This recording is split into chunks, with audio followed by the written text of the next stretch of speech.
মামুনুল হক সাহেব এগিয়ে যান। আল্লাহ আছে আপনার সাথে। নারায়ে তাকবীর।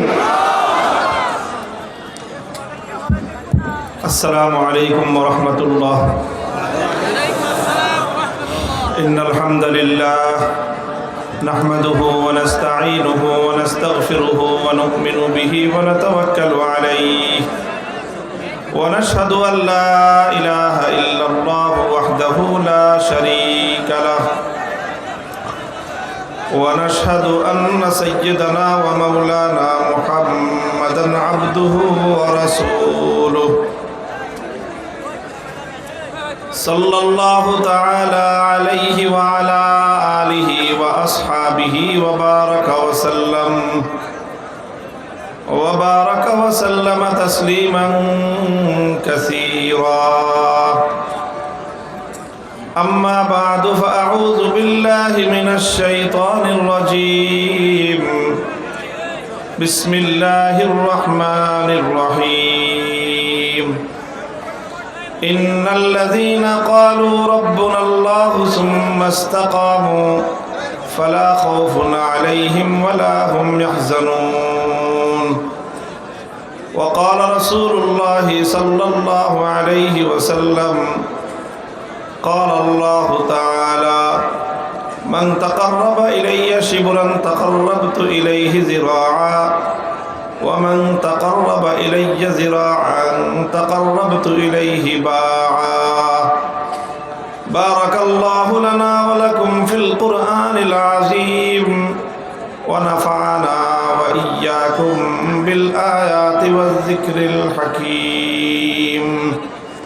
اللهم صل على محمد وعلى آل محمد كما صليت على إبراهيم وعلى آل إبراهيم إنك حميد مجيد. اللهم بارك على محمد وعلى آل محمد كما باركت على إبراهيم وعلى آل إبراهيم إنك حميد مجيد. কালিয়াকৈর উপজেলা উলামা পরিষদের উদ্যোগে আয়োজিত আন্তর্জাতিক ইসলামী মহাসম্মেলনে উপস্থিত সম্মানিত সভাপতি, উপস্থিত হযরত উলামায়ে ইকরাম, সম্মানিত বয়োজ্যেষ্ঠ আমার মুরব্বী সাহেবান, সমবেত ইসলাম প্রিয়, কোরআন প্রেমিক, নবী প্রেমিক, তাওহীদি মুসলমান ভাই ও বন্ধুগণ, পর্দার অন্তরালে অবস্থানরত আমার সম্মানিত মা ও বোনেরা, সর্বপ্রথম মহান আল্লাহ পাক রব্বুল আলামিনের দরবারে কালেমাতুশ শুকরের হাদিয়া পেশ করতেছি। যেই মহান রব্বুল আলামিন আমাদেরকে তৌফিক দান করেছেন, দীর্ঘদিন পরে আবার আমরা একত্রিত হয়ে আল্লাহর দ্বীনের আলোচনা করতে পারতেছি। আমাদের বুকের উপর থেকে জগদ্দল পাথরের মতো চেপে বসা একটি জালিম শাসককে আল্লাহ তাদেরকে উৎখাত করে আমাদেরকে মুক্ত বাতাসে নিঃশ্বাস গ্রহণ করার তৌফিক এবং সুযোগ করে দিয়েছেন। সেই রব্বে করিমের দরবারে কালেমাতুশ শুকরের হাদিয়া পেশ করি, আলহামদুলিল্লাহ। আপনারা দীর্ঘ সেই দিনের বেলা থেকে এই রাত গভীর পর্যন্ত দেশের বরেণ্য উলামায়ে ইকরামের কাছ থেকে অত্যন্ত মূল্যবান দিক নির্দেশনামূলক আলোচনা শুনেছেন। ঈমান দীপ্ত অনেক কথা আপনারা শুনেছেন। আপনাদের আলেমদের আলোচনায় আপনাদের ঈমান তেজোদ্দীপ্ত হয়ে আছে। এই জন্য আমার আর খুব বেশি দীর্ঘ আলোকপাতের প্রয়োজন আমি অনুভব করছি না। আপনাদের কাছে আমি প্রথমেই আপনাদের শুকরিয়া আদায় করি যে 2021 সালে সর্বশেষ আপনাদের এই মাহফিলে আপনাদের সঙ্গে আমার দেখা হয়েছিল। আপনারা চরম প্রতিকূল পরিবেশের মধ্য দিয়েও এই মাহফিলে আমাকে বরণ করে নিয়েছিলেন এবং আমি এখানে আসার কারণে এই আয়োজক ওলামা পরিষদের নেতৃবৃন্দের উপর খড়গ নেমে এসেছিল। তারা অনেক জুলুম এবং নির্যাতন সহ্য করতে হয়েছে। এখানে বাহ্যিকভাবে যদিও এটা আমি এখানে আসার কারণে হয়েছে, কিন্তু প্রকৃত অর্থে ব্যাপারটা শুধু আমার বিষয় ছিল না, এখানে বিষয়টা ছিল তাওহীদ এবং শিরকের ইখতিলাফ এবং মতপার্থক্য। একদল চাচ্ছিল আল্লাহর জমিন থেকে তাওহীদের আওয়াজকে ভুলুণ্ঠিত করতে। তারা ছিল বাহ্যিকভাবে অনেক শক্তিশালী, তাদের কাছে ছিল এই দেশের সকল রাষ্ট্রযন্ত্র। তার বিপরীতে আমরা ছিলাম ক্ষুদ্র সংখ্যক কিছু মানুষ। আমরা সর্বদিক থেকে তাদের তুলনায় দুর্বল ছিলাম, জনশক্তির দিক থেকে, ক্ষমতার দিক থেকে, অর্থের দিক থেকে, সর্বদিক থেকে দুর্বল থাকলেও একটা দিক থেকে আমরা সবল ছিলাম, সেটা ছিল আমরা ছিলাম হকের পথে, তারা ছিল বাতিলের পথে।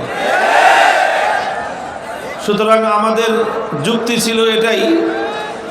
আমি আপনাদের কাছে কথাই বলেছিলাম সেই আখেরি আমার সেই আপনাদের জলসায়, যে আমি যখন হকের পথে, তুমি যখন বাতিলের পথে, মাথা তো তোমাকে নোয়াতে হবে, আমি কেন মাথা নোয়াব? যুক্তি তো পরিষ্কার।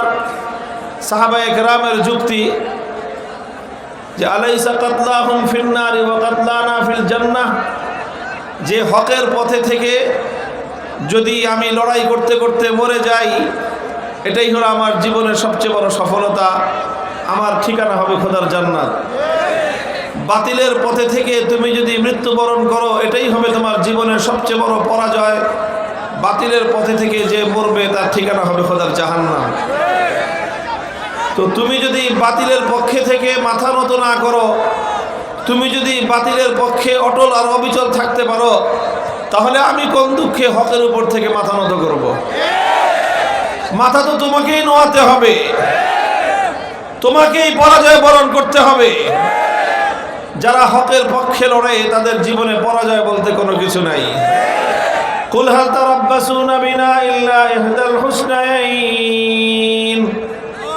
আল্লাহর কোরআন বলেছে যারা হকের পথে থাকে তাদের পরিণাম দুটোর যে কোনো একটা, আর দুটোটাই হলো তাদের জন্য কল্যাণ। একটা হলো ছোট কল্যাণ, আর একটা হলো বড় কল্যাণ। ছোট কল্যাণ হলো দুনিয়াতে বিজয় অর্জন করে আল্লাহর দ্বীনের ঝান্ডা সমুন্নত করব, আর এর চেয়েও বড় কল্যাণ হলো শাহাদাতের মৃত্যুকে আলিঙ্গন করে আল্লাহ পাক রব্বুল আলামিনের কাছে শহীদি মেহমান হিসেবে হাজির হয়ে যাব। কাজে এই জন্য যারা হকের পথে থাকে তাদের জীবনে পরাজয় বলতে কিছু নাই। যারা হকের পথে থাকে তাদের অভিধানে পরাজয় বলতে কোনো শব্দ নাই। যে হকের ঝান্ডা নিয়ে সমুন্নত হয় তার অভিধানে পিছপা হওয়া বলতে কোনো কিছু থাকতে পারে না। যে হকের জন্য নিজের জীবনকে উৎসর্গ করতে প্রস্তুত হয়ে যায়, পৃথিবীর সকল তাগুতি আর বাতিল শক্তি আজ না হোক কাল তার সামনে মাথা নোয়াতে বাধ্য হবে ইনশাআল্লাহ। তো আলহামদুলিল্লাহ বলতেছিলাম যে এখানে কালিয়াকৈর ওলামা পরিষদের নেতৃবৃন্দের উপর যেই খড়গ নেমে এসেছে, জেল জুলুম তাদের জীবনে এসেছে, তাদের উপরে নির্যাতন চালানো হয়েছে। ব্যক্তি আমি কোনো উদ্দেশ্য ছিলাম না, এখানে আমাদের সকলের একটাই উদ্দেশ্য ছিল, আমাদের সকলের একটাই কথা ছিল। সে কথা হলো আমরা মরতে মরতে হকের কথা বলে যাব। যতদিন এ দেহে প্রাণ আছে, আমাদের কণ্ঠে আওয়াজ আছে, ততদিন পর্যন্ত এ কণ্ঠে আল্লাহর বড়ত্বের কথাই উচ্চারিত হবে। লাউ ওয়াজাতুমুস সামসামাতা আলা হাযিহি সুম্মা ইন্নী রাআইতু আন উনফিযা কালিমাতান সামি'তুহা মিন রাসূলিল্লাহি সাল্লাল্লাহু আলাইহি ওয়াসাল্লাম লা আনফাসতুহা ক্বাবলা আন তুনজিজু আলাইয়া। হযরত আবু যর গিফারি রাদিয়াল্লাহু তাআলা আনহু বলেছিলেন যে কেউ যদি আমার ঘাড়ে উন্মুক্ত তরবারি ধারণ করে অথবা আমার বুকের মধ্যে যদি বুলেটের পিস্তল ধারণ করে বলে যে তুমি হকের কথা বলতে পারবে না, আর আমি যদি দেখি যে এই তরবারি উন্মুক্ত তরবারি দিয়ে আমার গর্দান দ্বিখণ্ডিত করার মুহূর্ত মাত্র আগে কয়েক সেকেন্ডের মধ্যে যদি আমি একটি হকের কথা উচ্চারণ করতে পারি, আল্লাহর কসম খেয়ে বলি জীবন যাওয়ার শেষ মুহূর্তে হকের ঝান্ডা সমুন্নত করতে করতে আল্লাহর রাস্তায় হাসতে হাসতে জীবন দিয়ে দিব। এটাই আমাদের শপথ, এটাই আমাদের অঙ্গীকার।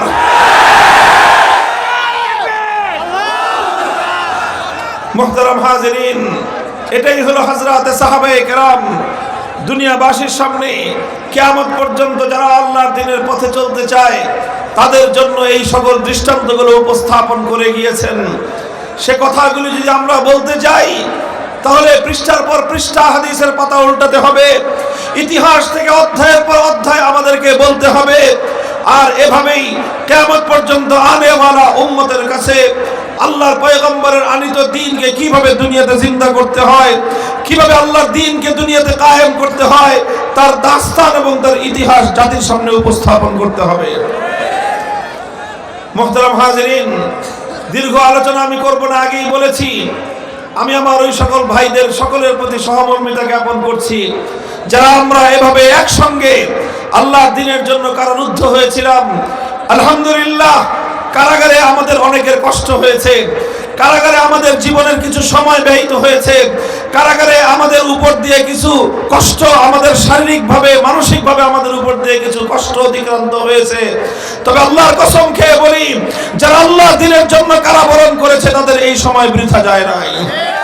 যারা আল্লাহর দ্বীনের জন্য কোনো জুলুম বরদাস্ত করে সেই জুলুম তাদের কোনো ক্ষতি করতে পারে না, বরং যারা আল্লাহর জন্য, আল্লাহর দ্বীনের জন্য, আল্লাহর দ্বীনের ঝান্ডা সমুন্নত করার জন্য, হক এবং হক্কানিয়তকে পৃথিবীতে প্রতিষ্ঠিত করার জন্য, আল্লাহর দ্বীনের ঝান্ডাকে সমুন্নত করার জন্য, তাওহীদের ঝান্ডা সমুন্নত করার জন্য যারা ত্যাগ আর কোরবানির নজরানা পেশ করবে, খোদার কসম খেয়ে বলি এই পৃথিবীতে তারাই সফল কাম, তারাই সফল কাম, তারাই সফল কাম।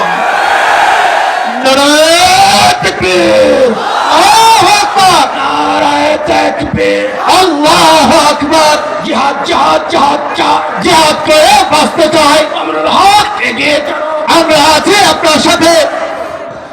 আমি আপনাদের সম্মুখে কোরআনে পাকের ছোট্ট একটি আয়াত তেলাওয়াত করেছি। আল্লাহ বলেছেন, ইন্নাল্লাযীনা ক্বালু রাব্বুনাল্লাহু সুম্মা ইসতাকামু ফালা খাউফুন আলাইহিম ওয়ালা হুম ইয়াহজানুন। যারা এক আল্লাহকে রব বলে ঘোষণা করে, যারা এক আল্লাহ পাক রব্বুল আলামিনের তাওহীদ এবং একত্ববাদকে স্বীকার করে, ফালা খাউফুন আলাইহিম ওয়ালা হুম ইয়াহজানুন, তাদের ভয়ের কোনো কারণ নাই, তাদের চিন্তার কোনো কারণ নাই। প্রথম কথা হলো দুটো বিষয় প্রয়োজন। কয় বিষয়? প্রথম বিষয় হলো একত্ববাদ, তাওহীদ। তাওহীদকে পক্ষে ধারণ করতে হবে, তাওহীদকে পক্ষে ধারণ করতে হবে। আমাদের রবকে, আরো জোরে বলেন রবকে, একমাত্র রবকে, আল্লাহ পাক রব্বুল আলামিনের রুবুবিয়্যাত, আল্লাহকে রব বলে শুধুমাত্র অন্তরে বিশ্বাস পোষণ করলেই হবে না, বারবার আল্লাহ পাক একই কথা বলেছেন, ক্বালু রাব্বুনাল্লাহ। স্পষ্ট ভাষায় দুনিয়াবাসীকে জানিয়ে দিতে হবে আমাদের একমাত্র রবকে। দেখেন, আল্লাহকে রব বলা এটা তাৎপর্য বুঝতে হবে। শুধুমাত্র না বুঝে বলে দিলাম যে আল্লাহ আমার রব, এতটুকুই যথেষ্ট নয়। আল্লাহকে রব বলার তাৎপর্য বুঝতে হবে।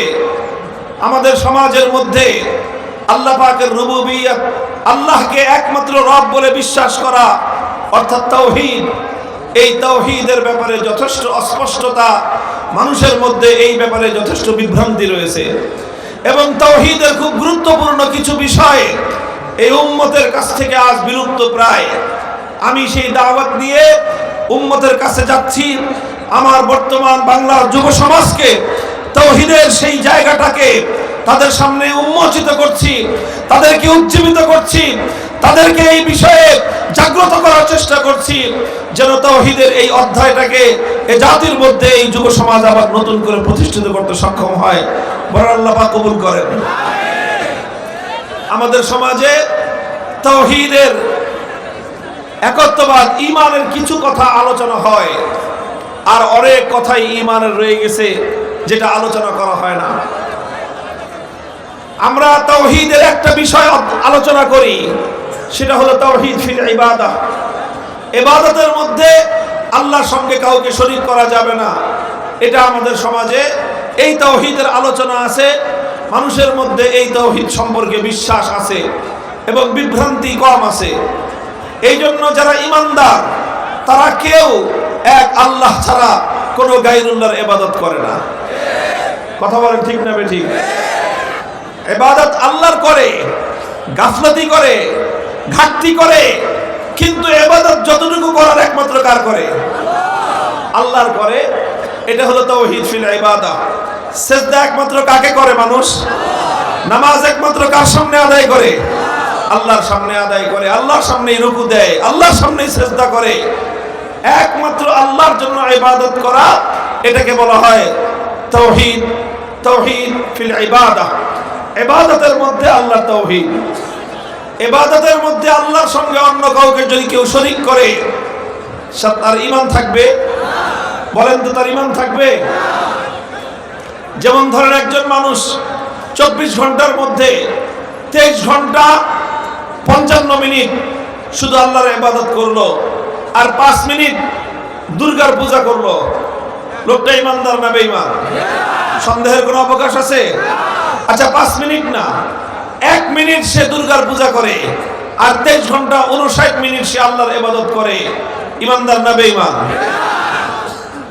পরিষ্কার, কারো কোনো সন্দেহ নাই, সেই লোকটা হলো বেঈমান। কারণ ইবাদতের মধ্যে আল্লাহর সঙ্গে অন্য কাউকে শরীক করার কোনো অবকাশ নাই। তো এই যে তাওহীদ, এই তাওহীদ আমার দেশের মানুষ বুঝে, এই তাওহীদ আমার সমাজের মানুষ বুঝে। এই জন্য কোনো ঈমানদার কোনোদিন কোনো দুর্গার পূজা করে না, কোনো ঈমানদার কোনোদিন কোনো মূর্তির পূজা করে না, কোন মুমিন মুসলিম কোনদিন কোন আগুনের পূজা করে না, কোন মুমিন মুসলমান কোনদিন কোন সূর্যের পূজা করে না, কোন মুমিন মুসলমান কোনদিন কোন মাখলুকের পূজা করে না। ইবাদত করে একমাত্র কার?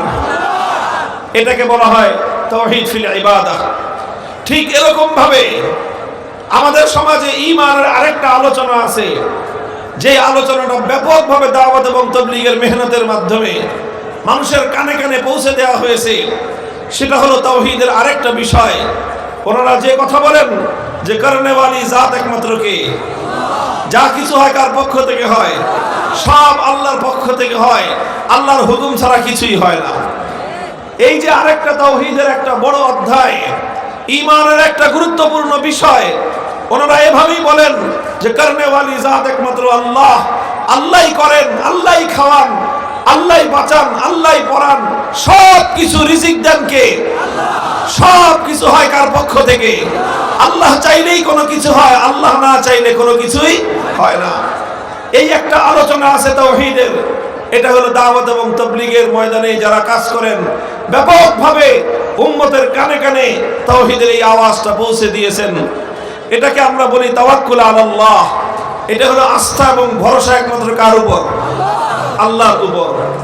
আমি আপনাদেরকে তাওহীদের আরেকটা দিক, আরেকটা বিষয় আমি আপনাদের দৃষ্টি আকর্ষণ করব খুব সংক্ষিপ্তভাবে।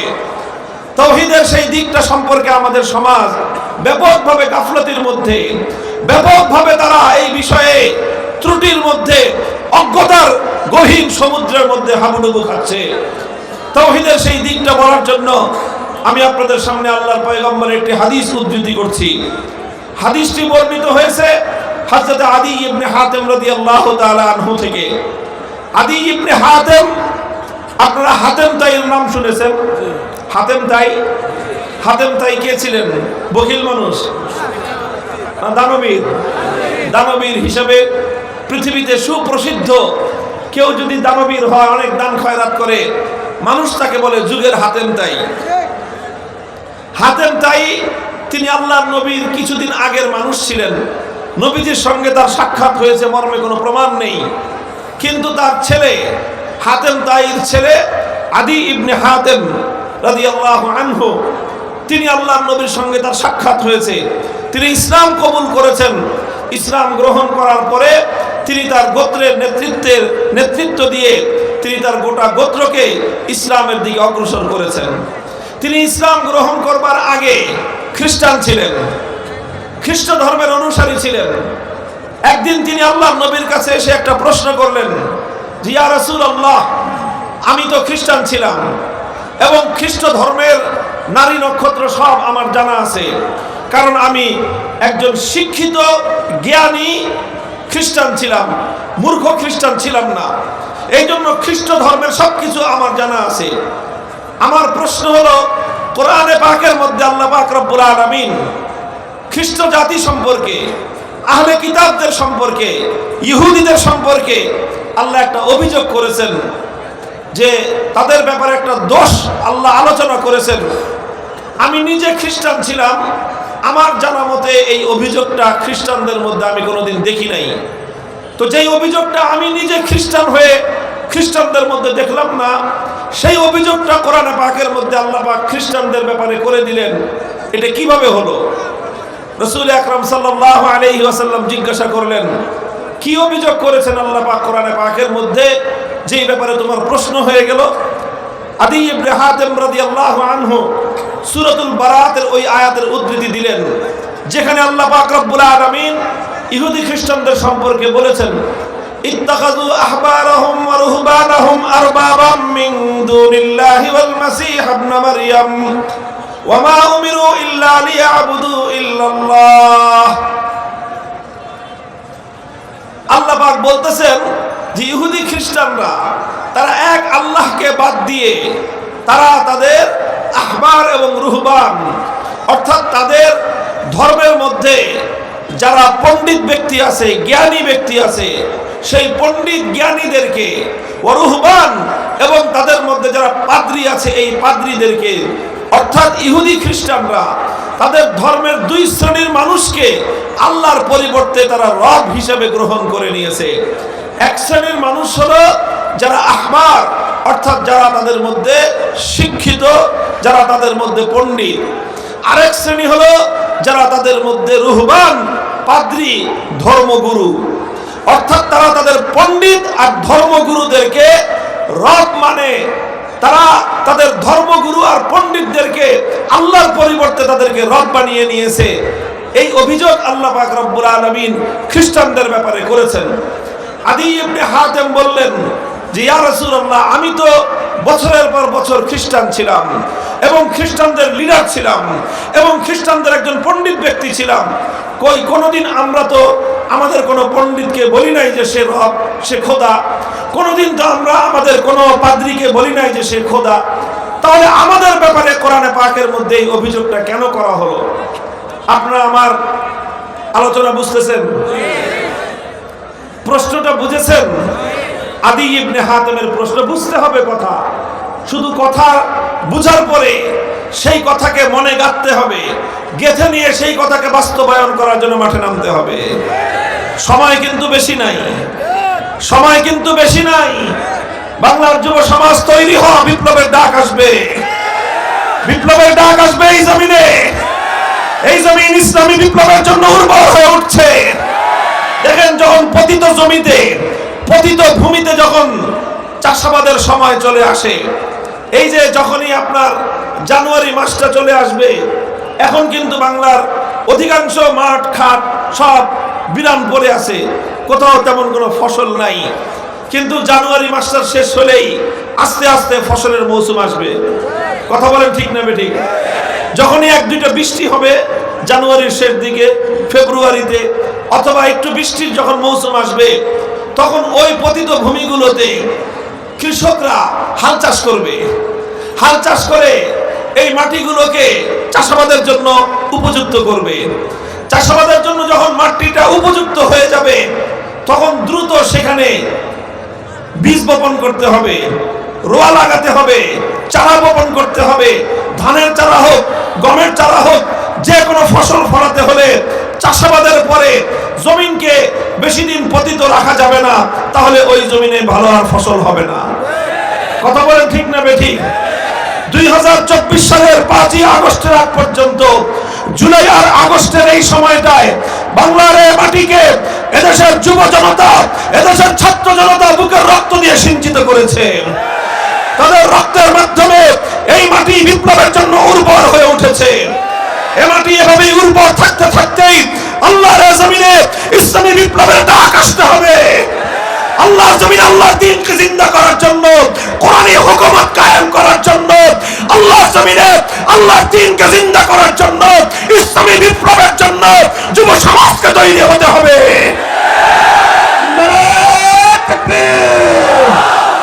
দিয়েছি তো রক্ত, রক্তের বন্যায় ভেসে যাবে অন্যায়, দুনিয়ার মুসলিম এক হও, এক হও, আল কোরআনের আলো। মুহতারাম হাজিরিন, এজন্য বলতেছিলাম কথা বুঝেন, মূল পয়েন্টটা আমাদেরকে বুঝতে হবে আগে, বুঝার পর এটাকে মনের মধ্যে গেঁথে নিতে হবে, এরপরে আল্লাহর নাম নিয়ে মাথায় কাফনের কাপড় বেঁধে নেমে যেতে হবে। সময় কিন্তু খুব কম। বলতেছিলাম আদি ইবনে হাতেম প্রশ্ন রাখলেন, জি ইয়া রাসূলুল্লাহ, আল্লাহ তো বললেন যে আমরা ইহুদিরা খ্রিস্টানরা আমরা নাকি আমাদের পণ্ডিতদেরকে আমাদের পাদ্রীদেরকে আমরা খোদা মেনে নিয়েছি। কই, আমরা তো কোনোদিন কোনো পণ্ডিতকে বলি নাই সে আমাদের খোদা, আমরা তো কোনোদিন আমাদের কোনো পাদ্রীকে বলি নাই সে আমাদের খোদা।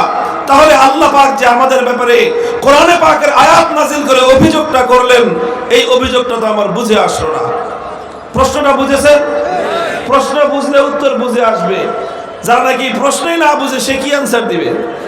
প্রশ্নপত্র বুঝা এটা খুব ইম্পর্টেন্ট। অনেক ছাত্র আছে পরীক্ষার হলে গিয়ে তাড়াতাড়ি লেখা শুরু করে, প্রশ্ন বুঝে নেই, চাইছে একটা উত্তর দিছে আর একটা। তো যতই ভালো উত্তর দেখ নম্বর পাবে না ঘোড়ার ডিম। এই জন্য আগে প্রথমে প্রশ্নটা খুব ভালো করে বুঝতে হবে। আদি ইবনে হাতেম এই প্রশ্নটাই রাখলেন যে আমরা তো কোনোদিন আমাদের কোনো পণ্ডিতকে খোদা বলি নাই, আমরা তো কোনোদিন আমাদের কোনো পাদ্রীকে খোদা বলি নাই। কথা বলেন ঠিক না বেঠিক? এই আমরা যখন আজকে আমার বাংলাদেশে যারা সেকুলার ধর্ম যারা অনুসরণ করে, কোন ধর্ম? সবাই বলেন কোন ধর্ম? সেকুলার ধর্ম যারা অনুসরণ করে। সেকুলারিজম একটা ধর্মের নাম। সেকুলারিজম শুধুমাত্র একটা রাজনৈতিক মতবাদের নাম নয়। ধর্মনিরপেক্ষতা এটা শুধুমাত্র একটা রাজনৈতিক দর্শনের নাম নয়, বরং ধর্মনিরপেক্ষতা হলো একটা নতুন ধর্মের নাম। হিন্দু ধর্ম যেরকম একটা ধর্মের নাম, বৌদ্ধ ধর্ম যেরকম একটা ধর্মের নাম, খ্রিস্ট ধর্ম যেরকম একটা ধর্মের নাম, ইহুদি ধর্ম যেরকম একটা ধর্মের নাম, সেকুলারিজম ধর্মনিরপেক্ষতা এটা একটা ধর্মের নাম। তবে এই ধর্মটা হলো হিন্দু, বৌদ্ধ, খ্রিস্টান, ইহুদি অন্যান্য ধর্মের চেয়ে আরো ভয়ঙ্কর একটা ধর্ম। কারণ যে হিন্দু সে বুঝে আমি হিন্দু, আমি মুসলমান না। বলেন, যে বৌদ্ধ সে বুঝে যে আমি বৌদ্ধ, আমি মুসলমান না। কাজে আপনি তাকে ইসলামের দাওয়াত দিতে পারেন, সে এক সময় গ্রহণ করতে পারে। যে দেখি খ্রিস্টান সে জানে আমি খ্রিস্টান, আমি মুসলমান না। যে ইহুদি সে জানে আমি ইহুদি, আমি মুসলমান না। কিন্তু যে সেকুলার সে নিজেকে মনে করে সে মুসলমান, অথচ সে কাট্টা মুশরিক। এই হলো সবচেয়ে ভয়ঙ্কর জিনিস। এই হলো সবচেয়ে ভয়ঙ্কর জিনিস। যে রোগী জানে আমার রোগ আছে, যে রোগী বিশ্বাস করে আমার রোগ আছে, সেই রোগীর চিকিৎসা করা সম্ভব। কথা বলেন ঠিক না বেঠিক? আর যে রোগী নিজেকে মনে করে যে আমার কোনো রোগ নাই, আমি সুস্থ, সেই রোগীকে কেউ চিকিৎসা করতে পারে না। হিন্দুকে ইসলামের দাওয়াত দেওয়া যায় কারণ সে জানে আমি অমুসলিম। বৌদ্ধকে ইসলামের দাওয়াত দেওয়া যায় কারণ সে জানে আমি অমুসলিম। খ্রিস্টানকে ইসলামের দাওয়াত দেওয়া যায় কারণ খ্রিস্টান জানে আমি অমুসলিম। আর ধর্মনিরপেক্ষ ব্যক্তি সে একজন বেঈমান হওয়ার পরেও, সে একজন মুশরিক হওয়ার পরেও সে নিজেকে মূর্খতার কারণে, অজ্ঞতার কারণে নিজেকে মুসলমান বলে মনে করে। বলবেন হুজুর ধর্মনিরপেক্ষতাবাদ, সেকুলারিজমকে আপনি একটা ধর্ম বলতেছেন, কারণ কি? কারণ হলো এই যে এই জায়গাটা আমি পরিষ্কার করতেছি আপনাদের কাছে, কোন গোজামিলের কথা মামুনুল হক বলবে না, বলি না আমরা। পরিষ্কার আল্লাহর কোরআনের আলোকে স্পষ্ট করে দিব আপনাদের সামনে কেন আমাদের সঙ্গে তাদের লড়াই, কেন এই ফ্যাসিবাদী শক্তি, কেন এই আওয়ামী দুঃসাহস, এই অত্যাচারী শক্তি বাংলাদেশে এত শক্তি থাকতে সবচেয়ে বেশি জুলুম কেন ওলামায়ে কেরামের উপর করে বুঝতে পারবেন। কেন আমাদের কণ্ঠগুলোকে স্তব্ধ করতে চায় বুঝতে পারবেন। আমরা তো এত বড় শক্তি না, আমরা তো এত বড় কোন রাজনৈতিক দল না, তাহলে কেন আমাদেরকে নিষ্পেষণ করার জন্য, আমাদের কণ্ঠকে স্তব্ধ করার জন্য তারা কেন মরণপণ সমস্ত চেষ্টা করেছিল? কারণ একটাই, তারা জানতো এভাবেই যদি আমরা কথা বলতে থাকি এদেশের মানুষ সেকুলারিজমের ভাওতাবাজি বুঝতে পারবে। মুহতারাম হাজিরিন, আদি ইবনে হাতেম রাদিয়াল্লাহু তাআলা আনহু বললেন, আবার ওই প্রশ্নে আসতেছি, আবার ওই প্রশ্নটা বুঝেন। তিনি বললেন যে হুজুর, ইয়া রাসূলুল্লাহ, খ্রিস্টান ইহুদিরা তো কোনোদিন কোনো পণ্ডিতকে খোদা বলে নাই, কোনোদিন কোনো পাদ্রীকে খোদা বলে নাই, তাহলে আল্লাহ পাক কেন তাদের ব্যাপারে অভিযোগটা করলেন যে এরা তাদের পণ্ডিত এবং তাদের পাদ্রীদেরকে আল্লাহকে বাদ দিয়ে খোদা মেনে নিয়েছে? এই কথা আল্লাহ কেন বললেন? যেরকম ধর্মনিরপেক্ষতাবাদীরা বলে যে আমরাও তো নামাজ পড়ি, ধর্মনিরপেক্ষতাবাদীরা বলে যে আমরাও তো মুসলিম, ধর্মনিরপেক্ষতাবাদীরা যেভাবে বলে যে আমরাও তো হজ করি, সে একই কথা ছিল যে তারাও বলতো যে আরে আমরা তো আল্লাহকে বাদ দিয়ে কোন পণ্ডিতকে আমরা খোদা বলি নাই, আমরা তো আল্লাহকে বাদ দিয়ে কোন পাদ্রীকে খোদা মানি নাই। যেমন এরা বলে আমরা তো আল্লাহকে বাদ দিয়ে আমাদের নেতা নেত্রীদেরকে খোদা মানি না, তাহলে আমাদেরকে হুজুররা কেন মুশরিক বলে? প্রশ্ন এই জায়গায়, প্রশ্নের জবাব শুনেন। আল্লাহর নবী মুহাম্মদ আরবি সাল্লাল্লাহু আলাইহি ওয়াসাল্লাম হযরত আদি ইবনে হাতেমের প্রশ্নের জবাবে আরেকটা পাল্টা প্রশ্ন করলেন। কোন কোন বর্ণনায় প্রশ্নের আকারে এসেছে। আল্লাহর নবী বললেন, হে আদি, বলো তো দেখি তোমাদের ইহুদি আর খ্রিস্ট ধর্মের মধ্যে এমন একটা বিষয় ছিল কিনা, আলাস্তুম হাররামতুম মা হাররামুহু ওয়া আহলালতুম মা আহাল্লুহু, তোমাদের মধ্যে কি এমন বিষয় ছিল তোমাদের পণ্ডিত আর তোমাদের পাদ্রীরা মিলে যখন কোন একটা বিষয়কে তারা বৈধ বলে দিত যে এটা এখন বৈধ, এটা আইনসম্মত, অথচ আল্লাহ সেটাকে বেআইনি করে রেখেছেন। আল্লাহ বেআইনি করার পরেও পণ্ডিত আর পাদ্রীরা মিলে সেটাকে আইনসম্মত বলে দিলে তোমরা আল্লাহর কথা বাদ দিয়ে তোমাদের পণ্ডিত আর তোমাদের পাদ্রীদের কথায় সেটাকে তোমরা আইনসম্মত বলে মেনে নিতা, এমন বিষয় ছিল কিনা? এবার মাথা চুলকায় কথা, তা তো ছিল হুজুর। তোমাদের মধ্যে এমন কোন বিষয় ছিল কিনা, আলাস্তুম হাররামতুম মা হাররামুহু, কোন একটা জিনিসকে আল্লাহ বৈধ করে দিয়েছেন, একটা জিনিসকে আল্লাহ পাক বৈধতা দিয়েছেন, আর সেই জিনিসটাকে তোমাদের পণ্ডিতরা তোমাদের পাদ্রীরা মিলে অবৈধ বলে দিল, বেআইনি বলে দিল, তখন তোমরা আল্লাহর কথা বাদ দিয়ে তোমাদের পণ্ডিত আর তোমাদের পাদ্রীদের কথায় সেই জিনিসটাকে তখন তোমরা বেআইনি মনে করো, অবৈধ মনে করো। যেটাকে আল্লাহ বৈধ করলেন সেটাকে তোমাদের পণ্ডিতরা অবৈধ করে দিল, যেটাকে আল্লাহ অবৈধ করলেন সেটাকে তোমার পণ্ডিতরা বৈধ করে দিল। তোমরা সেটাকে মেনে নিয়েছিলা, এমন বিষয় ছিল কিনা? কয় হ্যাঁ হুজুর, তা তো ছিল। এবার হাদিসের কিতাব উল্টান, আবু দাউদ শরীফ, তিরমিজি শরীফ, এমনকি বুখারী মুসলিমের অনেক রিওয়ায়াতের মধ্যে এই বর্ণনাটা বিভিন্ন ভাষায় এসেছে। আল্লাহর নবী তখন বললেন, ফাতিলকা ইবাদাতুহুম ফাতিলকা ইবাদাতুহুম ফাতিলকা ইবাদাতুহুম, হে আদি, কান খাড়া করে শুনে রাখো, শুধু কাউকে সিজদা করলেই তাকে খোদা মানা হয় না, কাউকে সিজদা করলেই শুধু তাকে খোদা মানা হয় না, বরং আল্লাহ একটা জিনিসকে বৈধ বলে দেওয়ার পরে আরেকজন অবৈধ বললে তুমি আল্লাহটা বাদ দিয়ে অন্যের আইন যখন মানলা, যার আইন তুমি আল্লাহর আইনকে বাদ দিয়ে মানলা, তাকেই তুমি খোদা মানলা। কথা বুঝেন? তুমি যখন আল্লাহর আইন বাদ দিয়ে আরেকজনের আইন মানলা, তুমি শুধু তার আইন মানো নাই, তাকে খোদা মেনেছো। এটা আমার কথা নয়, এটা আল্লাহর কথা, এটা স্বয়ং আল্লাহর পয়গম্বরের কথা। মুহতারাম হাজিরিন, এবার বুঝেন, ইসলামের কালেমা হলো লা ইলাহা ইল্লাল্লাহ, চূড়ান্তভাবে আইন করার অধিকার একমাত্র কার? ধর্মনিরপেক্ষতাবাদীকে জিজ্ঞাসা করেন চূড়ান্তভাবে আইন করার অধিকার কার? ধর্মনিরপেক্ষতাবাদীরা একটা কথাই বলবে, সেটা বলবে হলো সার্বভৌম আইন পরিষদ, জনগণের ক্ষমতার মাধ্যমে প্রাপ্ত আইন পরিষদ, সংসদ যেটাকে আইন করে দিবে সেটাই আইন, সেটাই বৈধ। তো যখন ধর্মনিরপেক্ষতাবাদীরা একথাই বলে যে আইন তৈরি করার সাথে আল্লাহর কোরআনের কোনো সম্পর্ক নাই, আইনের সঙ্গে ইসলামের কোনো সম্পর্ক নাই, আইনের সঙ্গে কোরআনের কোনো সম্পর্ক নাই, বরং মানুষ যেটা চাবে সেটাই বৈধ, মানুষ যেটা চাবে সেটা অবৈধ। ইসলাম বলে আল্লাহ যেটা চাবেন সেটাই বৈধ, আল্লাহ যেটা চাইবেন না সেটাই অবৈধ, আল্লাহ যেটাকে বলবেন সেটাই আইন। ধর্মনিরপেক্ষতাবাদীরা বলে সংসদ যেটা বলবে সেটাই আইন। ইমানদারদের রব হলেন আল্লাহ, ধর্মনিরপেক্ষতাবাদীদের রব হলো সংসদ।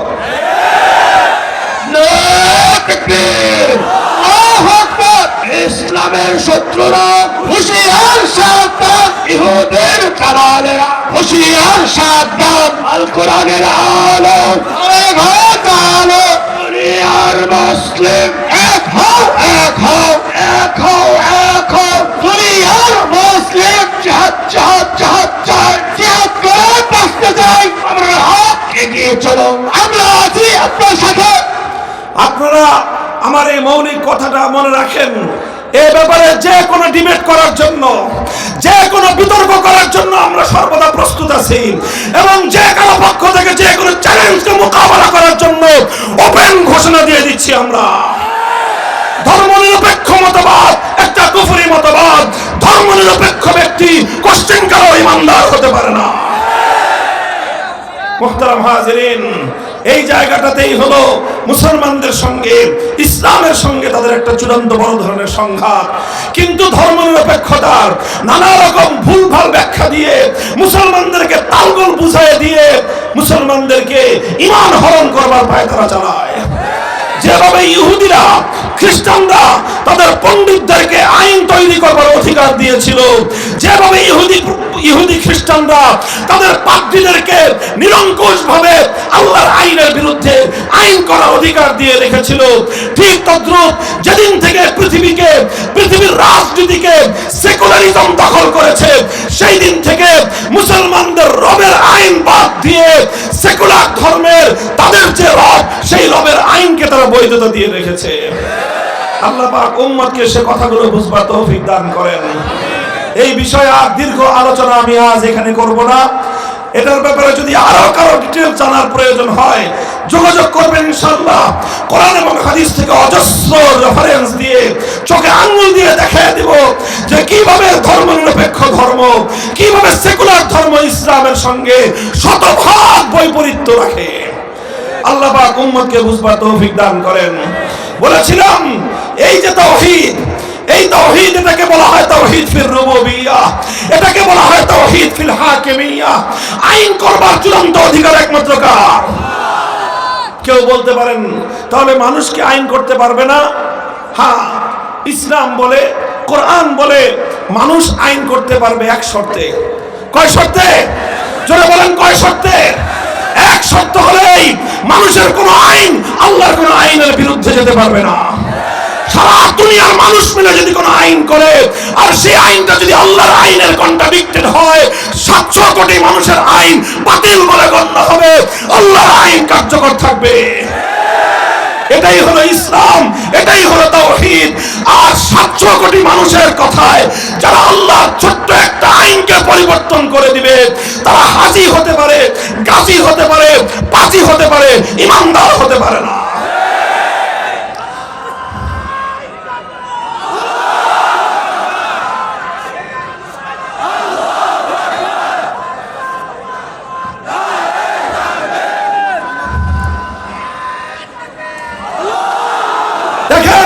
মুসলমানদের মধ্যে অভিশাপ ছিল না। মুসলমানরা কোনদিন তাদের সমাজে এক আল্লাহর আইন ছাড়া কোন মানুষের বানানো আইনকে তারা মেনে নিত না। এই অভিশাপ মুসলমানদের উপর চাপিয়ে দিয়েছিল ব্রিটিশ বেনিয়ারা। ব্রিটিশ বেনিয়ারা আমাদের দেশটাকে দখল করে সবচেয়ে বড় অভিশাপ যেটা আমাদের উপর চাপিয়ে দিয়েছে সেটা হলো আমাদের সমাজ থেকে, আমাদের দেশ থেকে আল্লাহর কোরআনের বিধানকে উৎখাত করে দিয়ে ব্রিটিশরা তাদের নিজেদের প্রবর্তিত আইন আমাদের উপর চাপিয়ে দিয়েছে। এরপরে মুসলমানরা সংগ্রাম করেছে, এরপরে মুসলমানরা লড়াই করেছে, মুসলমানরা জিহাদ করেছে, মুসলমানরা শাহাদাত দিয়েছে, মুসলমানরা রক্ত দিয়েছে। রক্তের সাগর বেয়ে ব্রিটিশদেরকে দেশ থেকে বিতাড়িত করা হয়েছিল শুধুমাত্র এজন্য যে একটা দেশ হবে, একটা রাষ্ট্র হবে, সে রাষ্ট্রে আইন চলবে একমাত্র কার? নারায়ে তাকবীর, নারায়ে তাকবীর। ইসলামের শত্রুরা নারায়ে তাকবীর। মুহতারাম হাজিরিন, দুঃখ এবং পরিতাপের বিষয় হলো এই যে এই মুসলমানদের হৃদয়ের আকাঙ্ক্ষা, মুসলমানদের এই অন্তরের তামান্না যে তারা একটা দেশ চেয়েছিল, একটা মানচিত্র চেয়েছিল, একটা ভূখণ্ড চেয়েছিল, যেই ভূখণ্ডটা অনেক বড় দেশ না হতে পারে, সেই ভূখণ্ডটা অনেক সমৃদ্ধ প্রসারী না হতে পারে, সেই ভূখণ্ডটা অনেক টাকা পয়সার মালিক না হতে পারে, সেই ভূখণ্ডে মানুষ 3 বেলা খেতে না পারে, সেই ভূখণ্ডে মানুষ 1 বেলা খেয়ে থাকতে পারে, প্রয়োজনে সেই ভূখণ্ডের মানুষ না খেয়ে থেকে পেটে পাথর বাঁধতে পারে, কিন্তু একটা ভূখণ্ড হবে, একটা মানচিত্র হবে, যে মানচিত্রের সংবিধান হবে আল কোরআন। এই আল কোরআনের রাষ্ট্র করার জন্য, আল কোরআনের সংবিধান করবার জন্য, আল্লাহর আইন দিয়ে সমাজ পরিচালনা করবার জন্য রক্ত দিয়েছিল শহীদ তিতুমীর, রক্ত দিয়েছিল ফকির মজনু শাহরা, রক্ত দিয়েছিল হাজী শরীয়তুল্লাহরা, রক্ত দিয়েছিল হাফেজ জামিন শহীদরা, রক্ত দিয়েছিল সৈয়দ আহমদ শহীদরা। হাজার হাজার আলেম ফাঁসি কাষ্টে ঝুলিয়েছে, হাজার হাজার আলেমদের সন্তানরা ইতিম হয়েছে, স্ত্রীরা বিধবা হয়েছিল। উদ্দেশ্য ছিল একটাই, জমিন শাসন করবে মুসলমান, আইন চলবে কার? দুর্ভাগ্যজনকভাবে পশ্চিম পাকিস্তানি স্বৈর শাসকরা 24 বছর পর্যন্ত মুসলমানদেরকে তাদের এই অধিকার থেকে বঞ্চিত রেখেছে, যার প্রেক্ষিতে 1971 সালে দেশটাকে দ্বিখণ্ডিত করা হয়েছে। 71-এর পর যখন দেশটা মুক্ত এবং স্বাধীন হলো, এই স্বাধীনতার পরে ভারতের তৎকালীন প্রধানমন্ত্রী ইন্দিরা গান্ধী, শ্রীমতী ইন্দিরা গান্ধী, তিনি ভারত যেটা নাকি একটা ধর্মনিরপেক্ষ রাষ্ট্র, সেই রাষ্ট্রের মূল নীতিগুলোকে শেখ মুজিবুর রহমান সাহেবের মাধ্যমে বাংলাদেশের সংবিধানের উপর চাপিয়ে দিয়ে বাংলাদেশটাকে ভারতের গোলামে পরিণত করেছে, বাংলাদেশটাকে ভারতের একটা গোলাম রাষ্ট্রে পরিণত করেছে, বাংলাদেশের সংবিধানকে ভারতের দাসত্বের শৃঙ্খলের অঙ্গীকার পত্র বানিয়েছে। এজন্য আমরা বলি, এটা চ্যালেঞ্জ করে আমি বলি, ইতিহাসের সূত্রে বলি, 1971-এর মুক্তিযুদ্ধে বিজয় অর্জন করার আগ পর্যন্ত বাংলাদেশে কেউ কোনোদিন ধর্মনিরপেক্ষতার কথা বলে নাই। শেখ মুজিবুর রহমান সাহেব ধর্মনিরপেক্ষতার কথা আগে বলেন নাই, আওয়ামী লীগ আগে ধর্মনিরপেক্ষতার কথা বলে নাই। আগে তারা বলতো পাস করতে পারলে কোরআন সুন্নাহ বিরোধী কোনো আইন আমরা করব না। এই অঙ্গীকার তারা করে ক্ষমতায় আসার পর তারা সব ইসলামের বিরুদ্ধে একটা একটা করে আইন পাস করেছে, রাষ্ট্র থেকে আল্লাহর নামটাকে তারা মুছে ফেলবার চেষ্টা করেছে। মুহতারাম হাজিরিন, এজন্য আমার আখেরি পয়গাম আপনাদের কাছে, আমার এই স্বাধীন মাতৃভূমির কাছে, এদেশের নতুন প্রজন্মের কাছে, এই জেনারেশনের কাছে আমাদের একটা পয়গাম, আমাদের একটা আহ্বান। আজ বাংলাদেশের সামনে সবচেয়ে গুরুত্বপূর্ণ 2টা ইস্যু। কয়টা ইস্যু? 1 নম্বর ইস্যু হলো ভারতীয় আধিপত্যবাদ থেকে বাংলাদেশকে মুক্ত করতে হবে। আগে আমরা শুধু বলতাম, আগে শুধু আমরা আলেমরা বলতাম, আগে শুধু আমরা মোল্লা মৌলবীরা বলতাম যে ভারতীয় আধিপত্যবাদকে রুখে দাঁড়াও। এখন শুধু আমাদের হুজুরদের বলতে হয় না, এখন বাংলাদেশের অন্তর্বর্তীকালীন সরকার ওই কথা বলে। এখন বাংলাদেশের সমস্ত রাজনৈতিক দল এক সুরে কথা বলতেছে, সবাই বলতেছে ভারতীয় আধিপত্যবাদ রুখে দাঁড়াও। শুধু মুসলমান নয়, ধর্ম বর্ণ নির্বিশেষে সবাই বলতেছে ভারতীয় আধিপত্যের হাত থেকে বাংলাদেশকে মুক্ত করতে হবে। আমরা বলি যে গাছের শেকড়ে গোড়ায় পানি ঢেলে 2-1টা ডাল ছাঁটলে কোনোদিন এই বৃক্ষের বিষ ছায়া থেকে মুক্তি পাওয়া সম্ভব নয়। কথা বলেন ঠিক না বেঠিক? বৃক্ষ থেকে মুক্তি পেতে চাইলে গাছের শেকড় সদ্য উপড়ে ফেলতে হবে। ভারতীয় আধিপত্যবাদকে যদি রুখতে হয়, ভারতের আধিপত্যবাদ থেকে যদি মুসলমানদের বাংলাদেশকে যদি রক্ষা করতে হয়, ভারতীয় আধিপত্যবাদের শেকড় হলো বাংলাদেশের সংবিধানে ভারত থেকে পাচারকৃত আমদানিকৃত ধর্মনিরপেক্ষতাবাদ। এই ধর্মনিরপেক্ষতাবাদ নামক কুফরি মতবাদ বাংলাদেশের সংবিধান থেকে আবার দিল্লিতে পাচার করতে হবে। নারায়ে তাকবীর, নারায়ে তাকবীর। কোরআন সুন্নাহর আলো ঘরে ঘরে জালো, সংসদে জালো আলো। নারায়ে তাকবীর, আল্লাহু আকবার। উলামায়ে দেওবন্দ জিন্দাবাদ জিন্দাবাদ। নারায়ে তাকবীর, আল্লাহু আকবার। এই জন্য আজ হাজারো কণ্ঠে এক আওয়াজ উচ্চারিত হতে হবে, সেটা হলো বাংলাদেশ থেকে ভারতীয় আধিপত্যবাদের শেকড় ধর্মনিরপেক্ষতাকে উপড়ে ফেলো, বঙ্গোপসাগরে ভাসিয়ে দাও। এটা যতক্ষণ পর্যন্ত না করবেন ততক্ষণ পর্যন্ত বাংলাদেশ ভারতের গোলামীর শৃঙ্খল থেকে মুক্তি পাবে না।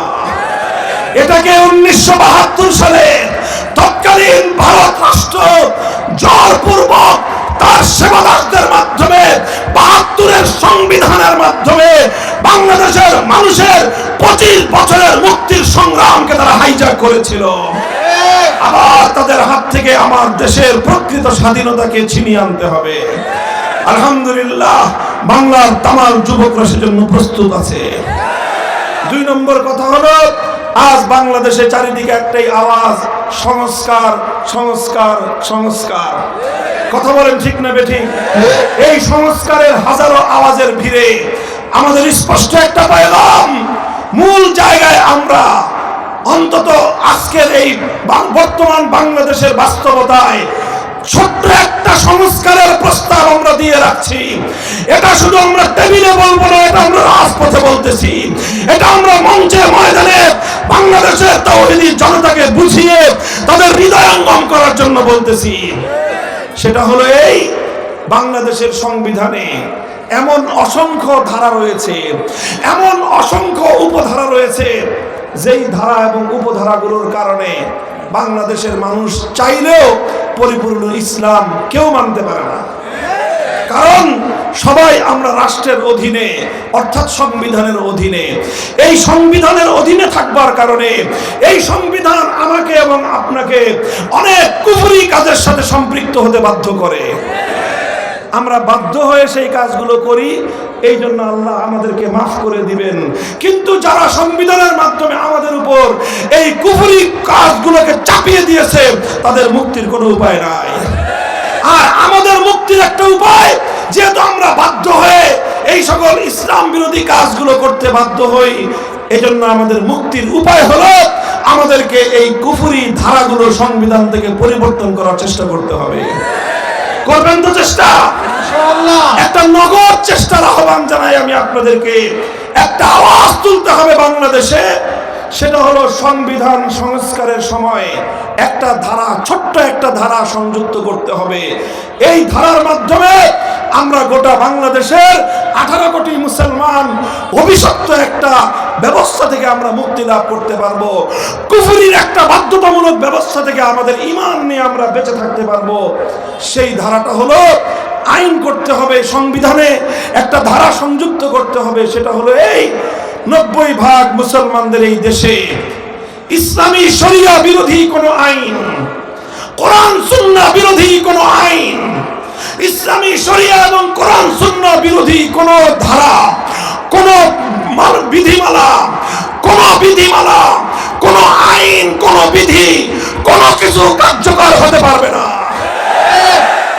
যদি এইরকম একটা ধারা, এইরকম একটা কথা যদি আমাদের সংবিধানে সংযুক্ত হয়, তাহলে এই সংবিধানের ওই ধারার মাধ্যমে বর্তমান বাংলাদেশের ইসলাম বিরোধী প্রত্যেকটি আইন অটোমেটিক ভাবে বাতিল বলে গণ্য হবে। আপনারা আমার এই দাবির সঙ্গে বুঝে শুনে সচেতন ভাবে কারা কারা একমত আছেন হাত তুলেন। আল্লাহু আকবার, নারায়ে তাকবীর, আল্লাহু আকবার। কোরআন সুন্নাহর আলো ঘরে ঘরে চালো, সংসদে চালো, কোরআন সুন্নাহর আলো। মামুনুল হক সাহেব এগিয়ে চলো, আমরা আছি আপনার সাথে, আমরা আছি তোমার সাথে। এগিয়ে চলো, নারায়ে তাকবীর, আল্লাহু আকবার। উলামায়ে দেওবন্দ জিন্দাবাদ, জিন্দাবাদ। দিয়েছি তো রক্ত, আরো দিব রক্ত, দিয়েছি তো রক্ত, আরো দিব রক্ত। রক্তের বন্যায় ভেসে যাবে অন্যায়, আল্লাহু আকবার।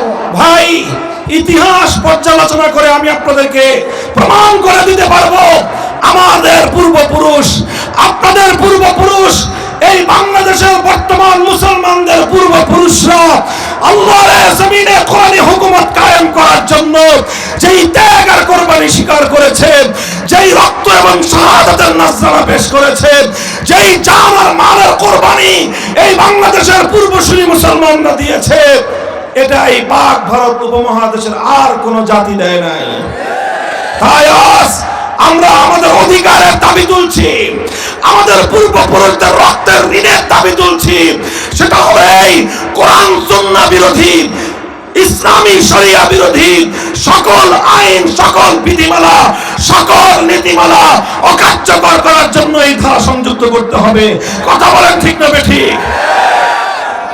এই ধারা, এই সংস্কার করার প্রস্তাব আমরা তুলছি কারণ 5ই আগস্টের বিপ্লব ছিল একটা শিরক মুক্ত তাওহীদের আহ্বানে করা একটি সমাজ বিপ্লবের পূর্বাভাস।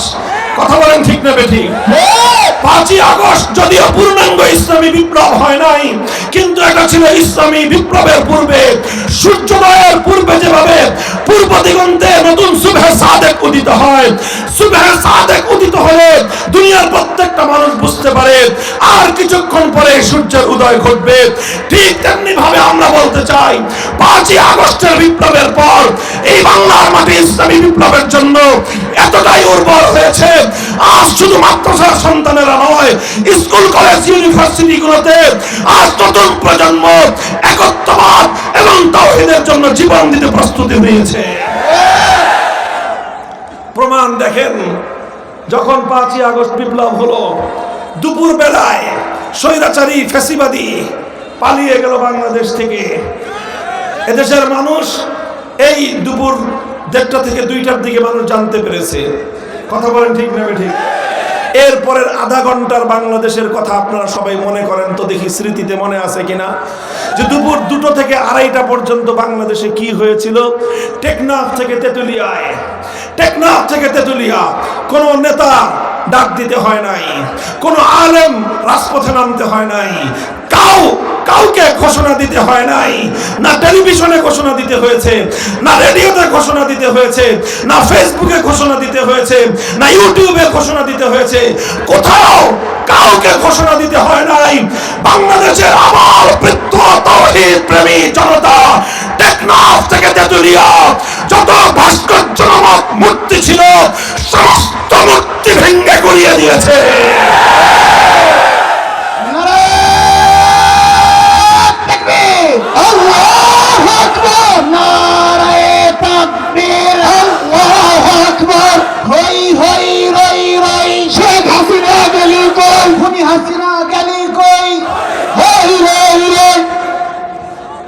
আমরা ওয়াজ মাহফিলের উপযোগী স্লোগান দেব ইনশাআল্লাহ। স্লোগান তো অবশ্যই দিতে হবে, তবে ওয়াজ মাহফিলের উপযোগী। কথা বলেন ঠিক না বেঠিক? পরিষ্কার কথা, এই যে সমস্ত ভাস্কর্যগুলোকে আল্লাহর জমিনে মূর্তি স্থাপন করার জন্য আমাদের কণ্ঠকে স্তব্ধ করার চেষ্টা করা হয়েছিল, যারা মূর্তির বিরুদ্ধে কথা বলেছে তাদেরকে জনবিচ্ছিন্ন করার জন্য এমন কোন ষড়যন্ত্র নাই ফ্যাসিবাদী সরকার যেটা করে নাই। কিন্তু এদেশের মানুষের হৃদয়ের মধ্যে তাওহীদের বীণ যখন বেজেছে, এদেশের মানুষের হৃদয়ে যখন তাওহীদের ঝংকার উঠেছে, কোন শক্তি, কোন পাহারা এই সকল ভাস্কর্যমক শিরকের মূর্ত প্রতীক, এই প্রতিমাগুলোকে, এই মূর্তিগুলোকে রক্ষা করতে পারে নাই। 5 তলার সমান বিশাল দেবতার মূর্তিকে তাওহীদি জনতা গলায় সুতার রশি বেঁধে ভূপাতিত করে দিয়েছে। কথা বলেন ঠিক না বেঠিক? এগুলো করেছে কারা? বিপ্লবীরা। বলেন করেছে কারা? জোরে বলেন করেছে কারা? এটাই ছিল 5ই আগস্টের বিপ্লবের একটা সিম্পটম, এটাই ছিল 5ই আগস্টের বিপ্লবের একটা সিম্বল, এটাই ছিল 5ই আগস্টের বিপ্লবের একটা আইকনিক একটা উপহার।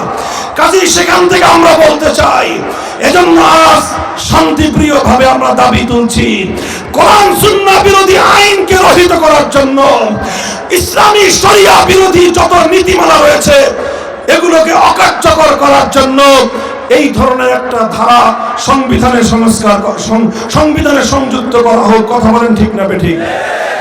যদি সহজে এই ধারা এভাবে সংযুক্ত করতে তারা সাহস না পায়, আর যদি এভাবেই এদেশের তাওহীদি জনতার হৃদয়ের আওয়াজ, তাদের এই চিৎকার, তাদের এই আহ্বান যদি এভাবে বারবার প্রত্যাখ্যাত হতে থাকে, আমি তোমাদেরকে আহ্বান জানাবো, তোমরা প্রস্তুতি নাও। আর সেজন্য প্রয়োজন হলে প্রয়োজনে প্রথমে মাথার ঘাম ফেলবো, তারপরে চোখের অশ্রু ফেলবো, এরপরে পূর্ণাঙ্গ ইসলামী বিপ্লবের জন্য, আল কোরআনের সংবিধান কায়েম করবার জন্য 2000 নয়, 2 লক্ষ নয়, 2 কোটি তাজা প্রাণ যদি শাহাদাতের রক্ত দিতে হয়, শহীদ ঈদগাহে যাওয়ার জন্য প্রস্তুত।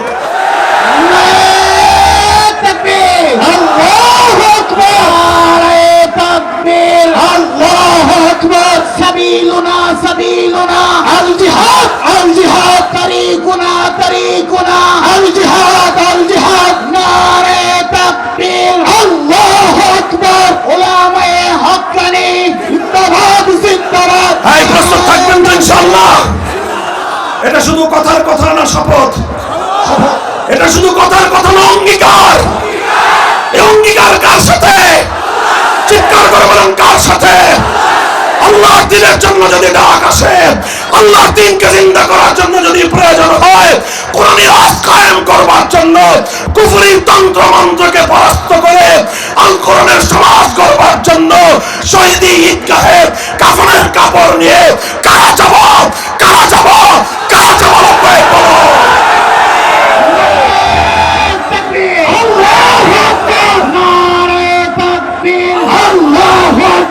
سبيلنا سبيلنا الجهاد الجهاد طريقنا طريقنا الجهاد الجهاد نعرة تكبير الله أكبر দিয়েছি তো রক্ত আরো দিব রক্ত রক্তের বন্যায় ভেসে যাবে অন্যায় নারায়ে তাকবীর আল্লাহু আকবার। আল্লাহ পাক রব্বুল আলামিন আপনাদেরকে কবুল করেন, তৌফিক দান করেন। ইনশাআল্লাহ গোলামের জাতি হয়ে বেঁচে থেকে কোনো লাভ নাই। গোলামি করবো তো একমাত্র কার? বলেন কার? যদি এক আল্লাহর গোলামি করার করতেই যদি আমরা প্রস্তুত থাকি, ইনশাআল্লাহ পৃথিবীর কোন শক্তি আমাদের অগ্রবিধান রুখে দাঁড়াতে পারবে না। পৃথিবীর প্রান্তে প্রান্তে মুসলমানরা জেগে উঠছে ইনশাআল্লাহ। খোরাসান জেগেছে, শাম জেগেছে, মিশর জেগে উঠছে, বাংলাদেশ ঘুমিয়ে থাকবে না ইনশাআল্লাহ। আল্লাহ পাক রব্বুল আলামিন আমাদের জীবদ্দশায় সেই দিন দেখা তৌফিক দান করেন। আমরা এমন একটা সোনালী দিন দেখতে চাই, এমন একটা সূর্যোদয় দেখতে চাই, যেদিনের সূর্য উদয় হবে আল কোরআনের রাজ কায়েম করার পয়গাম নিয়ে, যেদিন এদেশের প্রতিটি ধর্মাবলম্বী জাতি ধর্ম নির্বিশেষে প্রত্যেকটি মানুষের জীবনে ইসলামী সমাজ ব্যবস্থার সুফল ঘরে ঘরে পৌঁছে দেওয়া যাবে।